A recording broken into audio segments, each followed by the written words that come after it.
broadcast network, AFTERBUZZ TV. Over 20 million weekly downloads in over 150 countries, and your number one source for after-show entertainment.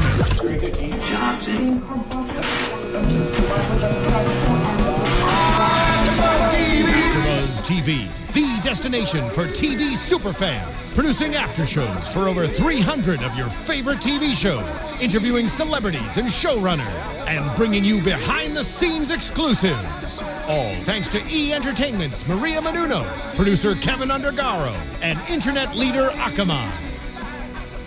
Now, let the buzz begin! That did not work as the way we thought it would. Exactly.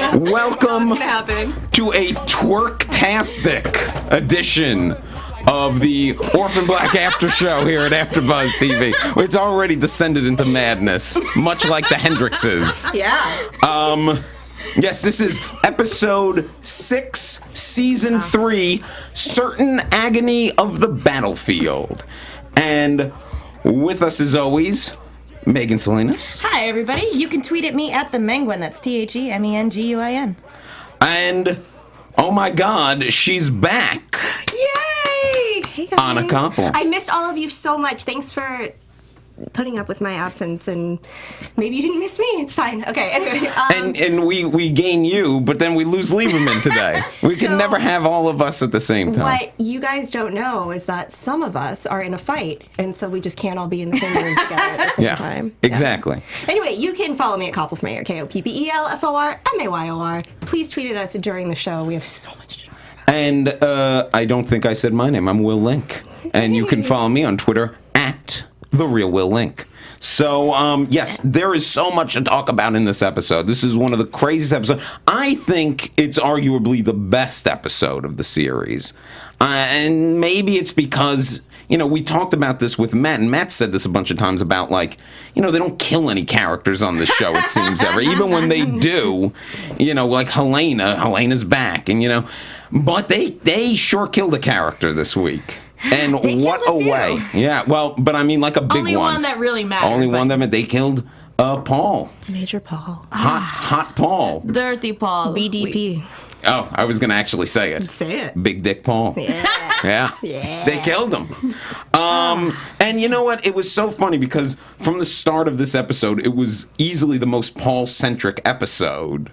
Like, from the beginning. It opens on him. It was following him around. And Dylan Bruce killed it in this episode. He was great. Good. You know, it was easily his best performance of the series. Like, I guess he, as an actor, knew he was going down this episode, and he gave it, like, 5,000%. Mm-hmm. Yeah, no, and again, everybody's always been on the fence about Paul because we never really know what game he's playing. And here in this final episode, we finally know where for sure he stands, and now it's too late. And we took him for granted all this time. See, I agree. I definitely took him for granted. There's no question about that. But I didn't really have that much of a question about his loyalties. Yeah, I thought he loved Sarah, and there's no question. Well, I always bought that Sarah had this hold over him, and he cared about her. But it was always, I guess, where the other loyalties lie, what everything else he was trying to do. And now we see that, you know, we didn't know about the Castor clones until the end of last season, but we see that he was really always kind of working for the Castor clones, and his intentions were really good. I mean, he was trying to save these guys, save his men. But, you know, even to speak to Paul's, like, the never knowing his loyalties, this episode opens with him talking to an agent who was military, CIA, I don't know, they just said agency, Arlington, things like that. Yeah. And he's telling them all basically they're running human trials on civilians, they're running trials. Unsanctioned civilian research. And he's talking to this guy, and I'm like, oh my God, he's a quadruple agent. That was the first time that, now who's he working for? But I mean, he didn't know.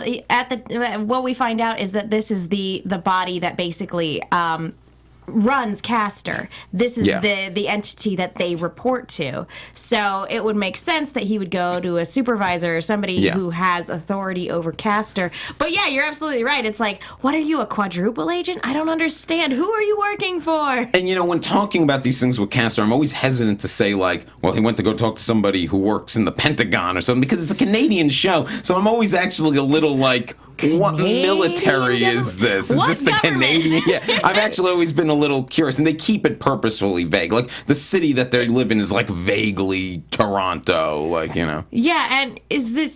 Have they ever said which military this is? Whether it's the American military, the Canadian military, a private military?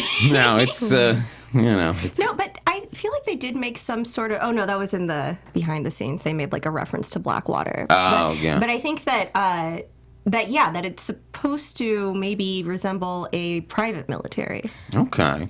So private military contractors then. They're kind of their so. own entity. Yeah. Okay, that would make sense. Right. Yeah. Well, either way, they're no good. What they're up to. Shame on all of them. Shame on all of them for running these tests on these poor women. Well, Paul returns to the base to find Sarah is not doing so well. They've got her. They had in the opening scene. We see that. Which, yeah, how crazy was that? Yeah, she's getting some of Rudy's blood in her. Okay, but now I have a question about these like fever dreams, Yeah. hallucinations. How much truth is there to them? Because first she sees Kira, and like Kira has a message. Well, and- let's talk about Sarah's fever dream then, Okay, all right. because you know we see Beth, and it's kind of great that we get this portrayal of Beth, because we've never really gotten to see a lot of Beth. No, we Right. see her in like videos, but there have never been any flashbacks of her. Right. But this is still just Sarah's interpretation of Beth. It's not real Beth. So I think there's some debate there, actually. I think, at least for the introductory scene and definitely for her recovery purposes, I definitely think those are just Sarah's brain. That's just Sarah's brain's way of working through Yeah. the illness and working through and making sense of what's happening to her. But with Beth, I almost feel like it could be a real conversation. It could very well still be just Sarah trying to work through it. But with Cosima kind of leaning more towards the spiritual side of things and the connection that they have, this very well could be a real conversation that she's having with Beth.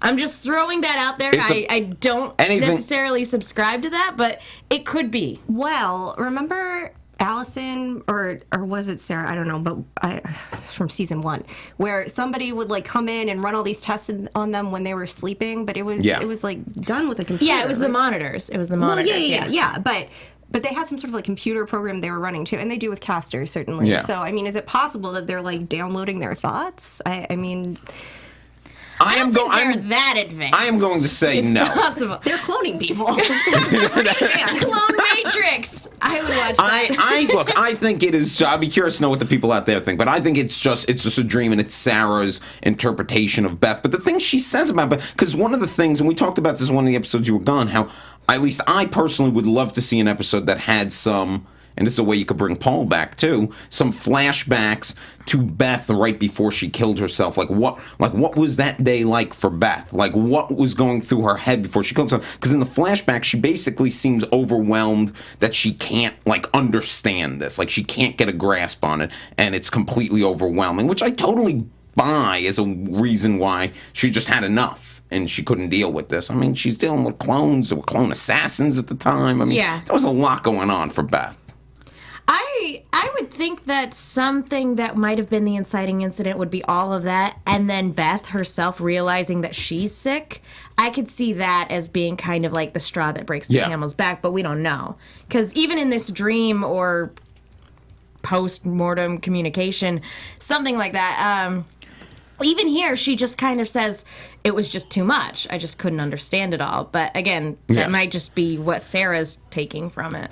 And again, another seamless performance, like just slips right into Beth, and she's completely, because from behind when she was approaching, she looks a little like Allison, almost from behind, the way she was like dressed, and then she turns around, and immediately the body language and the voice, even though we barely ever knew Beth, it's Beth, and I thought that was again, I mean, every week we talk about how brilliant Tatiana Maslany is, but let's just say it again. She's brilliant. She's brilliant. She really is. Yeah.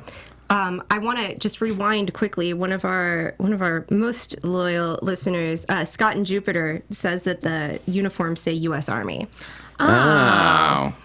You would think after all these episodes we'd notice that. Nope. I don't know how Americans get a reputation for being stupid. It's the little details.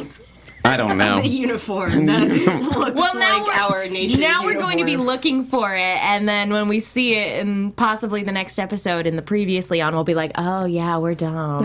Yeah. Oops. Well, when Paul gets back, Sarah is, I mean, she's in bad shape, and she calls Paul out. She calls him the worst of them. Right. Because, like, she doesn't even know where he stands. And you could tell, like, it hurt him a little bit because he has always looked out for her best interest, like you said, Anna. But do you know what? I think that was a total manipulation on Sarah's part. I think she knows. That Paul really deep down Loves her. But see. She knows he didn't want her there. Right. And I think there's probably some sort of like debate. If they were to have a conversation about this, she would be like, well, if you really loved me, you would understand not to take my sister. And Helena's important to me. You shouldn't have done that. And they did kind of have that conversation. Well, but the other thing is that she might be dying in this moment. You know, she doesn't know what's happening to her. She doesn't know exactly what they did or what the consequences are going to be. So her only option at this point is to have Paul get her out of there. Right, So yeah. she'll say anything to kind of motivate him in that direction. yeah. But so it is. It's like a push on his. Yeah. Yeah, it's She both. does. I think to an extent Well, she is frustrated and that she's in this situation. She's in a the first con place. woman. Yeah. I mean, let's face it. She's a also. grifter, I mean, she really. yeah. She knows how to manipulate people. Yeah, She's sure. been doing it her whole life.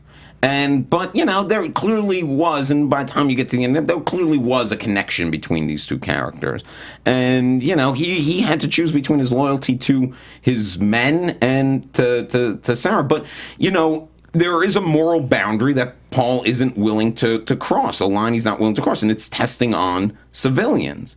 And he has a scene with Mark where he basically kind of, I guess, to see, first of all, they addressed the bar scene from season 2, Right? Which was how did Paul didn't want to blow his cover, which is why he didn't say anything to Mark then, but Which is kind of like.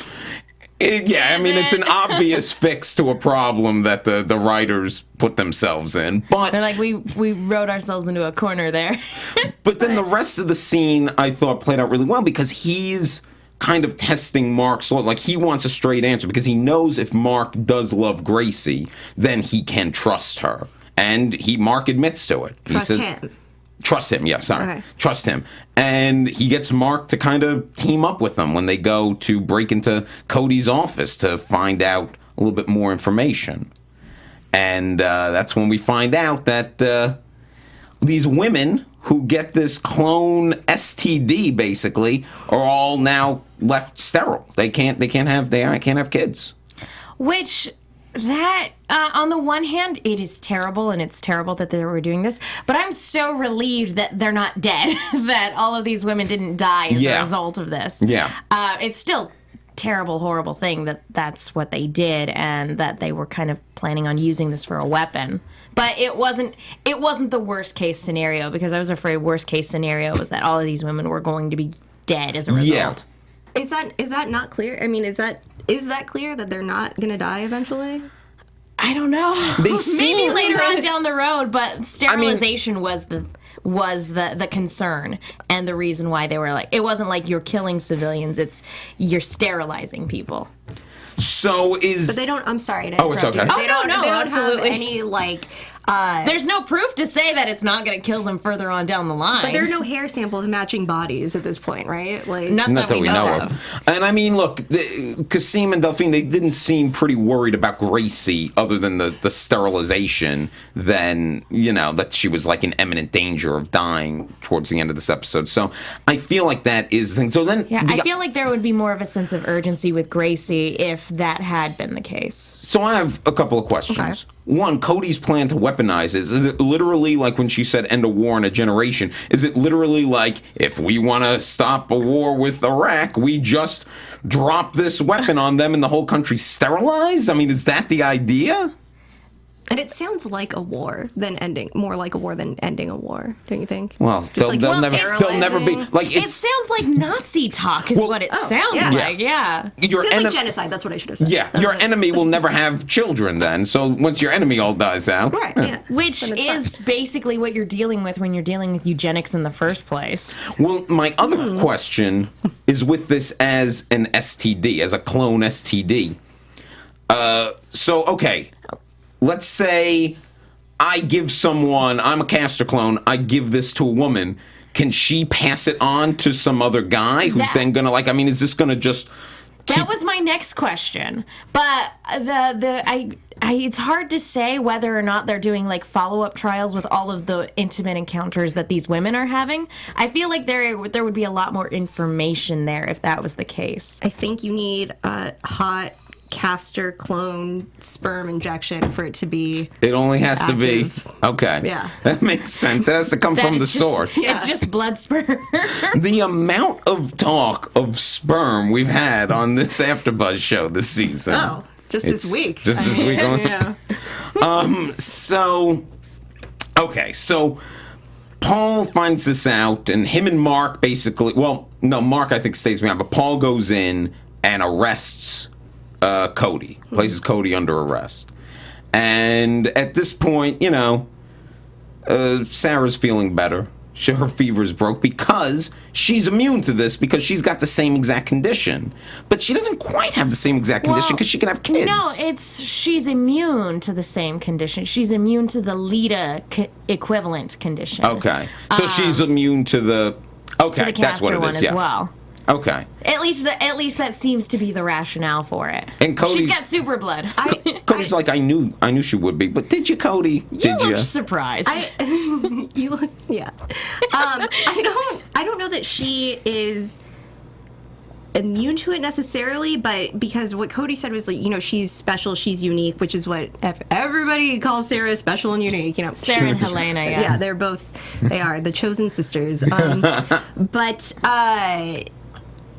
yeah, it certainly hasn't affected her in the same way, but I don't know. I mean, maybe we'll just find out that they're super clones. Maybe she wasn't immune, so to speak, but maybe her biology is just set up in a way that she can adapt to the things that would be fatal to other clones and even other people. I mean, so far it's been the case. So... Maybe she's just super, super resilient. Yeah. Yeah. Well, either way, luckily her fever breaks. She's fine. And now Paul's got the whole base on lock. He's basically locking up all the caster boys, with the exception of Mark, who's on his side. Which, how many caster clones did we have to start out with? 6? And now at the end of this episode, we're down to 2, right? We've only got 2 left that we know of. I mean, there could be more out there on assignment. But we only have Rudy and Mark by the end of this episode. Yeah, because they killed the other clone in this one, whose name escapes me. I believe Did he have his a name is Miller, I believe. But I can't recall them ever saying it. This is just something I pulled off of like the IMDb. But I can't recall them ever saying his name. He's dead now. He's dead. But, so Paul's got the place on lockdown. He calls his guy back at the agency, and he goes, we can have an extraction team there in 6 hours. You're in charge. Can you hold down the fort for 6 hours? And he basically is like, yeah, the only person not accounted for is Rudy, because Rudy is out hunting Helena. And let's just talk about Helena out in the desert for that scene. Because, first of all, I mean, I'm almost upset we didn't get in this episode, and I'm still waiting for the Helena-Rudy showdown. Those two are going to go at it at some point. And it's going to be a whole lot of clone crazy. And I can't Too wait. much clone crazy for one room. Yeah. And then, we see this great scene of Helena. It's just the one scene in where her little scorpion friend, Pupak, I always say it wrong, Pupak is telling her, oh, you feel you can't move on because you feel bad for your sister. And then she says no, she's hungry, and she eats Pupak. Yeah. How great was that scene? Because Pupak has been this little thing that's been her spirit guide throughout this entire ordeal, but has also been kind of giving her bad advice to, like, leave Sarah behind and other things like that. And so it's kind of funny to see they've butted heads, prior to this, and it was finally funny to just see Helena go, yeah, no, I'm done. Well, I think that the scorpion has been like, I mean, spirit animal, yes, but also, I don't know, like her surviving, driving force. It keeps her alive. It keeps her alive and motivates her. And now that she's like out of this precarious situation, I think she was like, wait a second. I need to go back for Sarah. Well, you know what's funny? You say, like, the Scorpion gives... The Scorpion, actually, I wouldn't say that the advice the Scorpion has given her is bad. It is more... It's just not necessarily the most moral advice all the time. It's always very... whatever it takes to survive. Who cares about these other people? It's her survival instinct. Yeah. It's not even like... it's not like... I want to say it's her conscience, but it's not her conscience. It's the... Right. I think survival instinct actually probably is the best way of qualifying it, because it's like, okay, this is the thing that's like, leave her behind, forget Parsons, you need to get out of here, you're going to lose your chance. And it was the thing that was keeping her alive when she was in a box, and then, was able to help survey the area, help her survey the area. So she was able to survive as a result. And it's when she chooses to defy her survival instincts to go back for her sister, that's when she makes the decision to say goodbye to her little scorpion friend. So I think survival instinct is the best way to put it, actually. Well, Rudy gives up his hunt for Helena because he gets a call from, at first we don't know who, turns out to be from, the big wigs in Castor, the people that Paul met with over in, the agency and stuff. And the jig is up. And Rudy heads back, sneaks kind of back, he hides under the Jeep, sneaks out, starts basically killing everybody.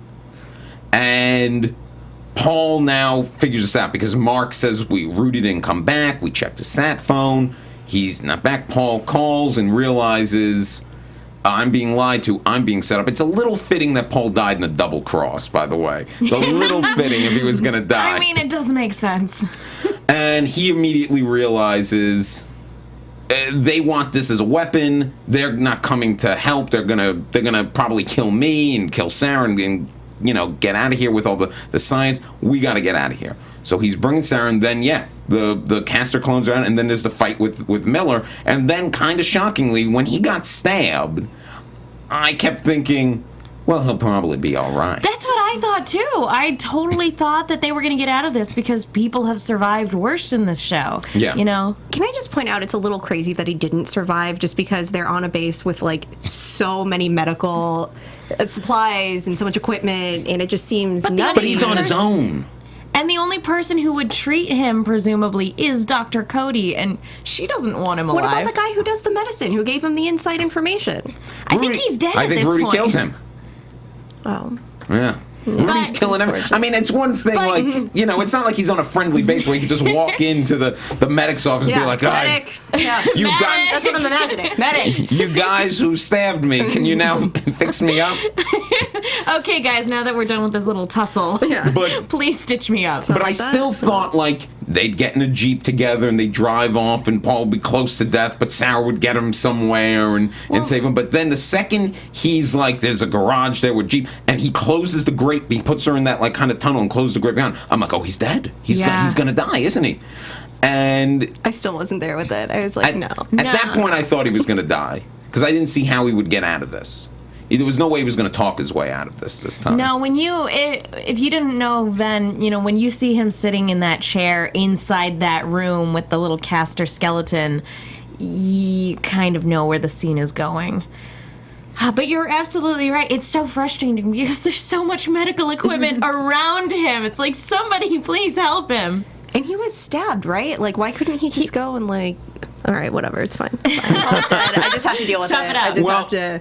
Look, he's there, and I like, though, that he makes... look, if you're going to die on a show. I mean, this was a great way to do it because he's going to take, again, making a moral stance. This research they're doing is wrong, and I'm going to take all this science with me because Cody and Rudy come in to get the science. I know. See, I was going to ask about that. He destroyed all of the science, which is, I understand maybe his motivation in the moment. There wasn't a lot of time to think, but that they're using it for a weapon or whatever. But I feel like he does have some commitment to his men, his boys. The caster, like Mark and... Right, yeah, like, I want you to be well. So to destroy all of the science not only hurts his crew, but I mean, potentially Sarah and her sisters. I think when they crossed the line of... Because it's his crew that's doing this to civilians, the people that, the military is sworn to protect. I think that's when he was like, I am on the wrong team. This needs to stop by any means possible, even if that means that my fellow soldiers are going to have to die. I think that's something that he accepts in order to protect civilians. The needs of the many outweigh the needs of the few, or the one. For Sarah. I mean, I guess, I mean, it's like I have to make that. I want my boys to be okay, but the bigger sacrifice is we can't go around sterilizing women. So. Right. Well, just actually, we have a comment on Twitter from Jamie Willis Rose, which actually, if you guys want to participate in the conversation, use hashtag ABTV Orphan Black. He brings up, did Gracie's mom lose her fertility after carrying the caster baby? If Gracie came after, then is Gracie's mom immune? I don't know if it's the same thing because the fertilization process was so different. Yeah. But he brings up a good point. I mean, she was carrying something with caster DNA. But that is a good point. If Gracie came later, then maybe it's just the fact that, I don't know, that seems to be an issue. So good point, Jamie. I don't know what to make of that. Yeah, I mean, I guess it... I mean, to trust the writers, I would say, I guess it is different. It just would be a different thing. Yeah, because there was no intercourse. Maybe she was... No hot caster clone blood semen, sperm. sperm. Yeah. This is great. This is a weird conversation. Yeah. To get back to poor Paul. So Paul, he's sitting there in the chair, and he's not getting out of this. And I kept waiting, like, what is he going to do? He's in there with the research. They want the research. And Cody just straight up shoots him a bunch of times. And then as he lets go, as he's dying, he's got like a grenade. And they go running, they race at Cody and Rudy run out of the place, and boom, big explosion, which I actually don't think we ever see. And I think we just hear it. We see Sarah in the tunnel, and we see a little bit of the explosion. Yeah. So, because I know there was some speculation, did Cody and Rudy die? Well, obviously they couldn't have, because they're the big bads and right now. They ran out. Yeah, we saw them run out. But it was big enough to shake the place. I mean, they could be messed up when the extraction team does show up. Rudy's could have, like, the entire side of his face burned instead of just scarred. That would be awesome. That would be so cool. And Sarah, Sarah knows, basically. She's in that tunnel. She knows. And she's, again, kind of... falling apart in that tunnel. I mean, it's been a rough, sick day for Sarah. And who shows up? Helena. She came back for her, which was really sweet. Very sweet. Yeah.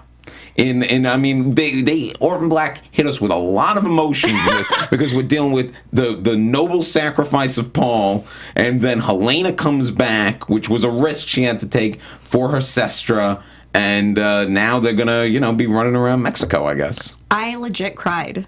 Did you? I did. I didn't cry, but it got to me. I had tears. I didn't weep, but I had tears come to my eyes because not only do we have all that, but all of that was preceded by the conversation with Beth, which was also extremely emotional. So we have the sister stuff with Beth, then Paul sacrificing his life, then Helena coming back and going, there are people that miss us, and it's that line kind of killed me. The waterworks. Yeah. That was a great line, and I'm very anxious to see them back, the two sestras back kicking ass together. I'm looking forward to that. We'll take a road trip home. I know, road trip through Mexico. You know what? I also noticed episode 6 each season so far has been my favorite episode. In the first season, it was the one with the Allison potluck when she's got Donnie tied up, and and that was my absolute favorite. Last season, the road trip episode was episode 6. Yeah, that was so great. And this season, it's this episode, which look, they might top it by the end of it, but this was a great classic Orphan Black episode. Not just because of all this stuff, because there was a lot of other stuff going on in this episode too. That we haven't even touched on. Yeah. So let's talk about Cosima now. Okay. Cosima. We have a lot of people on Twitter talking about Delphine and how not trustworthy Cosima's new girlfriend is. Oh, the new girlfriend, she said. Oh, the new girlfriend. Yeah, I don't trust her either. She's look. Here's the thing. I was tweeting with somebody at KC25. I was tweeting at this fan yesterday. And she was like, well, she's definitely a monitor. If she's not even for Delphine, like maybe for some third party. And we do know caster people are looking for, so maybe she's working for somebody else. Maybe she's working for someone else in the government. Because we do see later, Delphine has got a bunch of pictures of the two of them. Which was the photographs being taken in the previous episode. And I don't know if that means that she's a monitor working for Delphine necessarily, because Delphine was looking at him seemed more upset than, say, someone who maybe set up a monitor who's going to sleep with her ex-girlfriend. That's one of the theories that's going around is that, especially that we were talking about last time, is that this new gal is somebody that Delphine set up, this whole interaction so that Cosima would get over Delphine. Given their interactions in this episode, I don't think that's the case. Yeah. Because Delphine just seems really upset by everything going on. Now, you never trust Delphine. I'm always on Team Delphine, and you never trust Delphine. I don't. So what do you think of Delphine's intentions with this? I have no idea what her intentions are with this. Why are you here? And I don't know. I feel like it's weird that she's checking Cosima's work. I'm glad that she did and she made that connection and thanks. And, let's take care of Gracie because we love Gracie. We want her to stick around and have many of her own babies. But I think it's micromanaging to be checking Cosima's work. I think it's, whatever. You're out of town, you broke her heart, get out. Just go. Just leave her alone. She was the one that walked away. Right. Yeah. But she did it for the betterment of the sisters. She did, but it was her choice. It was her choice to either kind of stick it out and work through the hard stuff or to walk away and be more disconnected so that she could further take on this position of power. Look, Delphine might make bad choices, but I really do believe her heart is always in the right place. I think she has Cosima's best interest in mind. I don't think that means that she makes the right choices for Cosima, though. I think she tries, but ultimately I think she might just end up doing more harm than good, and she's fallible. I definitely think that she is capable of doing something in a fit of jealousy or a fit of rage. Mm-hmm. Even if she does still clearly love Cosima. Now, in this first scene with Cosima, when she wakes up with Shay, and Shay's like, who's Sarah? And she was like, oh, you said it in your sleep. Do you buy that? Nope. I don't buy that for a second. Nope. Or do you buy it, Megan? It's possible. I don't trust anybody. I think she's just trying to get the dirt on, oh, who's this? Maybe whoever she is monitoring for wants to get some information. Anytime there's been anybody fishing around for information, they've always been up to something. We've seen that. Anytime there's a relationship, someone is up to something, with the exception of Felix. Felix is the only one who tries to have a relationship with other people, and there are no strings attached. So, because there's no way. If Shay turns out to be just some great date that she went on and it worked out, that would actually be the biggest twist of all. That would, because there's just suspicion every time she's hanging around. Yeah. So, back at Dyad, they're bringing in Gracie for tests, and this was kind of, you could tell how kind of heartbroken Cosima and Delphine were to have to tell Gracie, oh, you're never going to have kids, basically, now.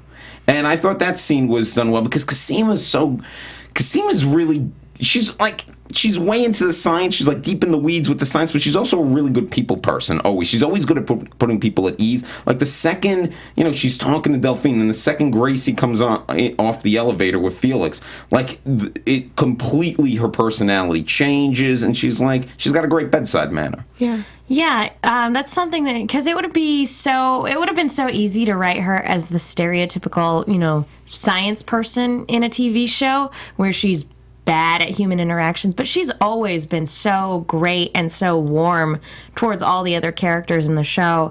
So it really is very sweet to say. Like, again, if I ever needed a doctor, I would want them to have the bedside manner that Cosima has. Yes. I would. I want Cosima as my doctor, as my general practitioner. Yeah. Way better thanks to science and stuff. Cosima is still dying? What's going on there? Like, how sick is Cosima still? Is she getting... I mean, she's clearly gotten better, but I'm still a little... Maybe I've missed something, but I still don't understand this. I mean, are we still going by it's the healing touch of Kira? Is that it? No, that was never a thing. What are you talking about? Matt Lieberman thinks that Kira has clone powers. He doesn't really think that. I think that.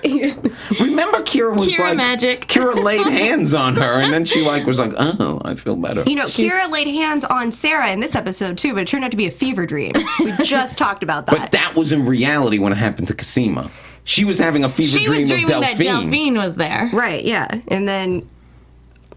I don't know. Like, I'm curious. You guys, I feel like this is a really... Do you really think that there might be healing powers of Kira's touch? Because the show, it pushes the boundaries, yes, but they still make it make sense. This isn't like a fantasy show.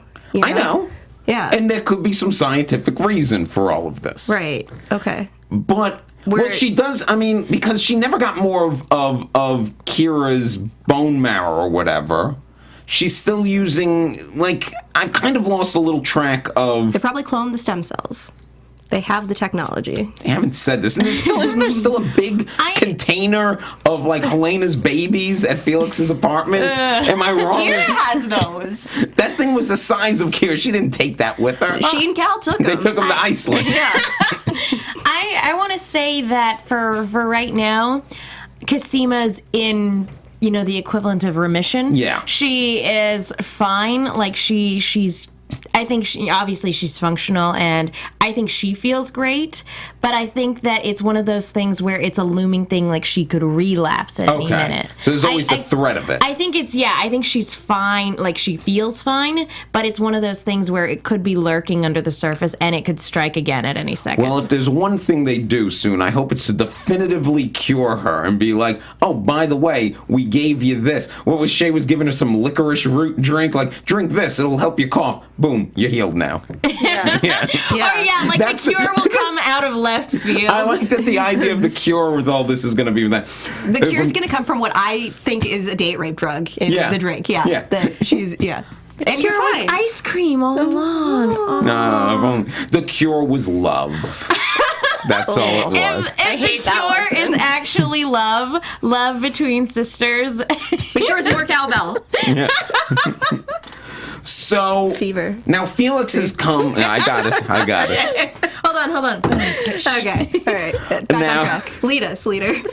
Felix has come to Dyad with Gracie, and he pulls Scott aside and he goes, cow. Bring me to Rachel, bring me to the Cyclops.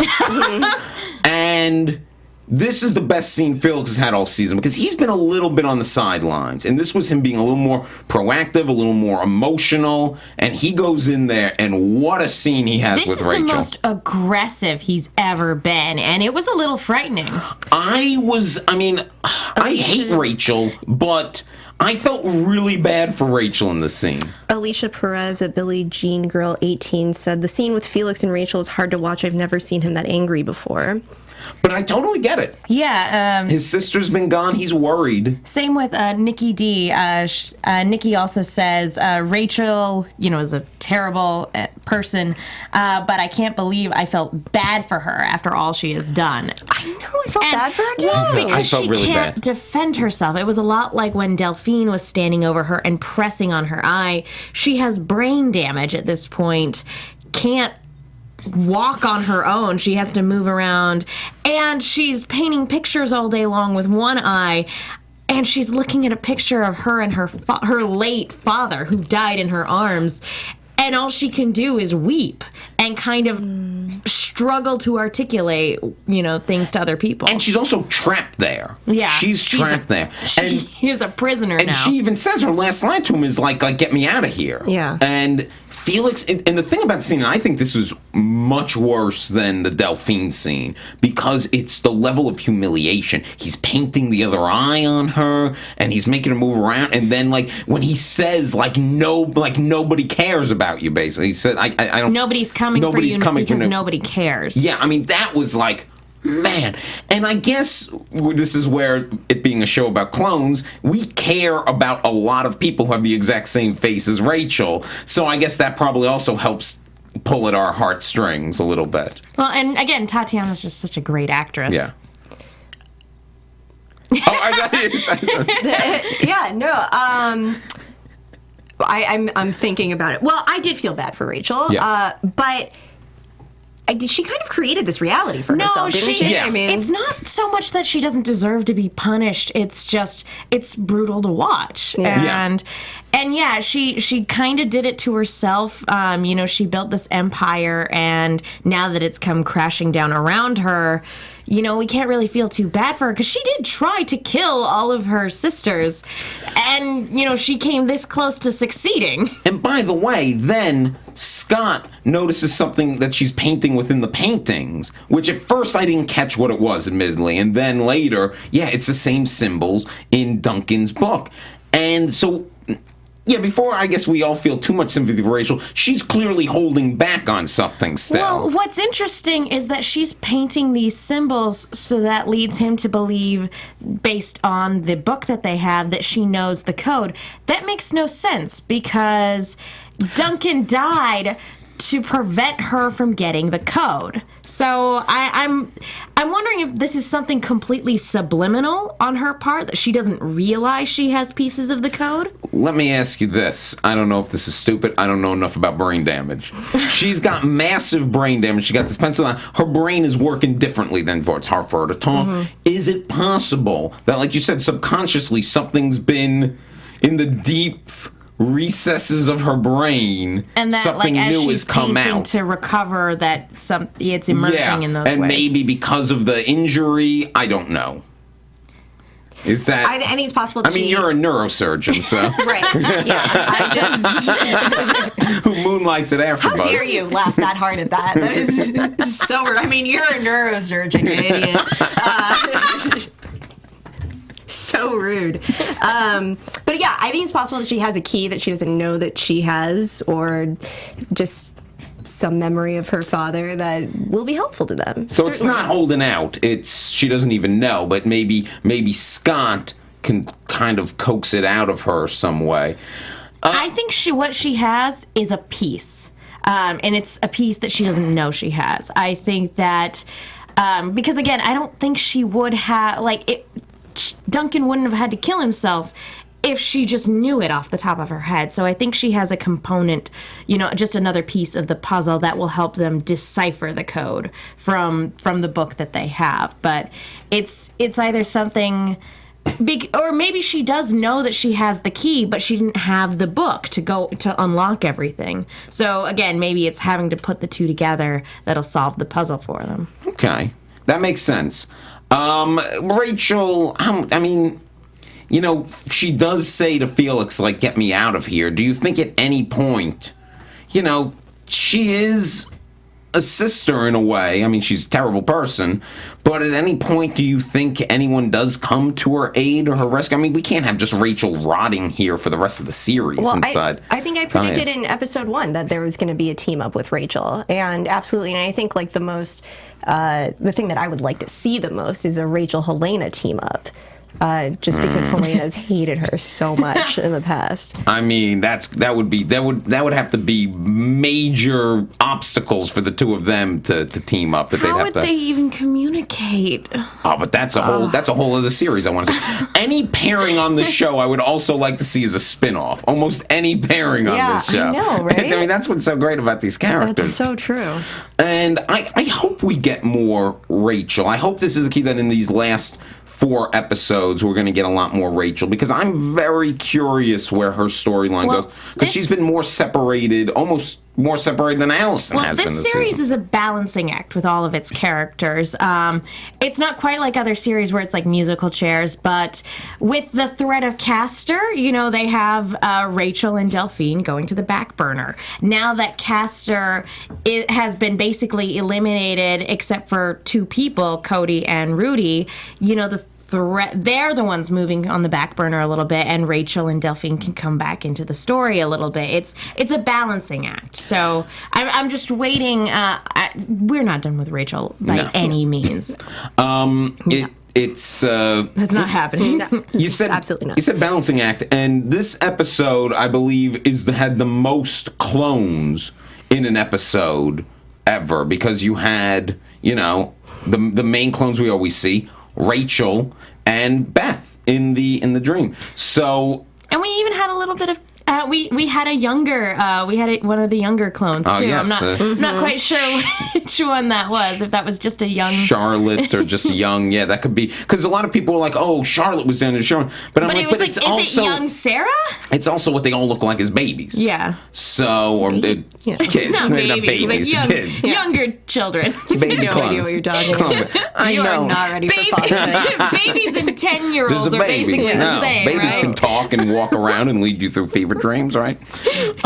While ribbon dancing. Well, last week I Yes. kept saying like the stuff between Helena and Sarah was so good. Like, that's got to be like her Emmy episode. And on this one, she plays the most clones, and it was just as emotionally powerful as the week before. So I don't know. You're never gonna give her an Emmy. Just give her an Emmy. Just give her an Emmy already. She's earned it, people. They're just so jealous. I really feel that way. I really feel that way. Yeah, because she could play everybody, and they can't. She could Right. play every character that's ever existed, ever. I mean, Try doing that, Claire Danes. Try doing that, Kerry Washington. I don't think so. Yeah. Speaking of one of the clones, our favorite Ooh. sitcom within the show, The Hendrixes.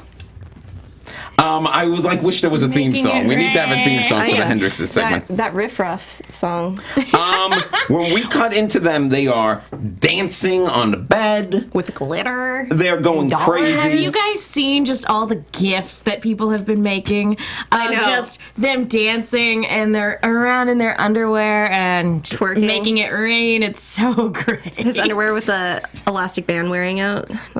Yeah. I do love that, their relationship, their personal relationship with each other is just, it's at the point where they've never been more attracted to each other than they are while dealing drugs. Yeah. But there's admittedly some jealousy. Donnie's jealous a little bit of It's of Justin Jason. Chatwin. There you go. You know.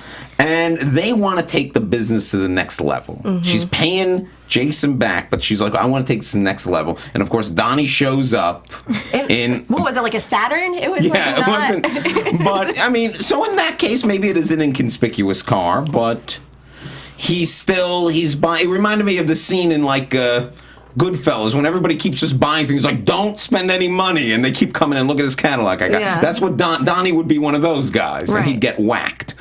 And he shows up, whacked. and they're like, listen, you gotta launder money. And Allison has decided that she wants to launder money through her mother's business, Bubbles. Which is like a what do you call a those Bath stores? and Body Works. Yeah. Exactly, yeah. Or Lush, I guess, is a good one too. Sure. So they're just going further and further down the Walter White path, right? They're just going further down that road. Yeah. Because they're getting a taste for it. They just want to do this because, once again, it's bringing them together. lucrative, yeah, It's for lucrative one. and it's bringing them together.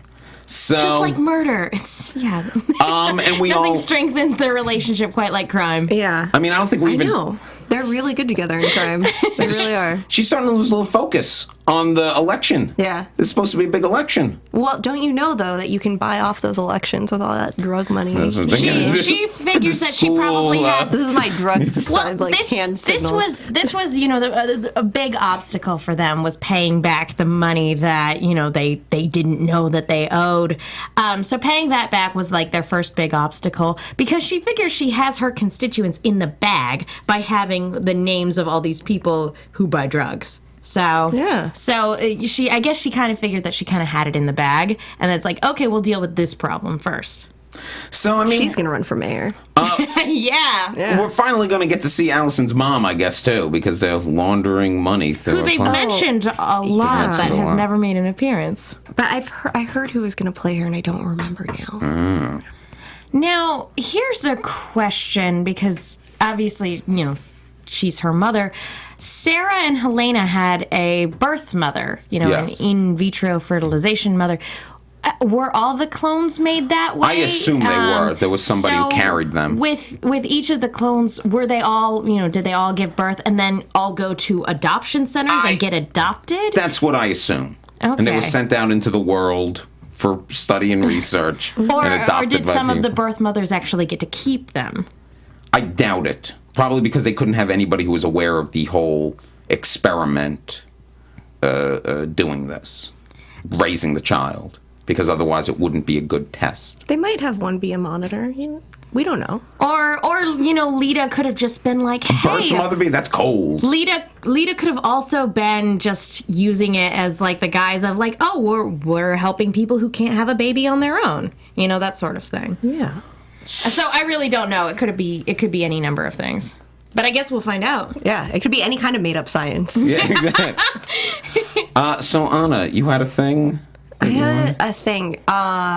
We just missed Paul, and we wanted to pay a final tribute to him.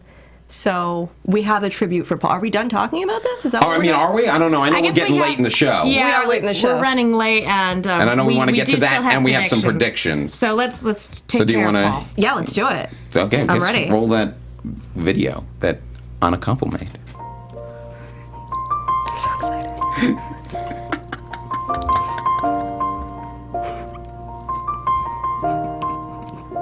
It's been a long day without you, my friend.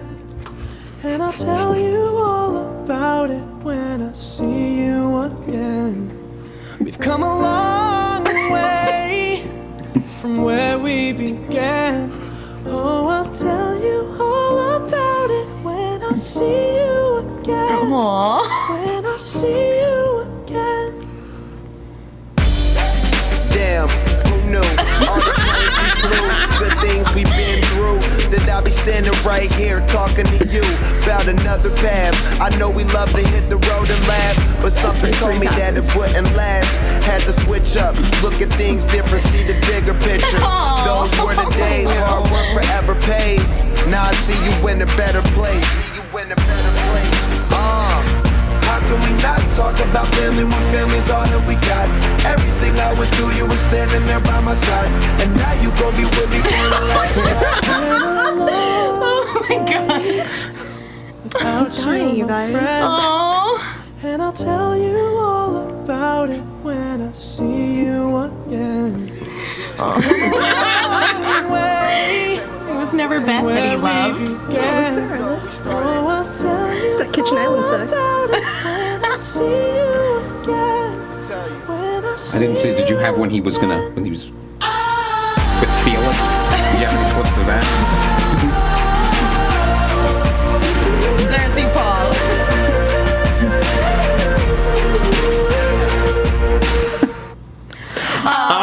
So let me say this.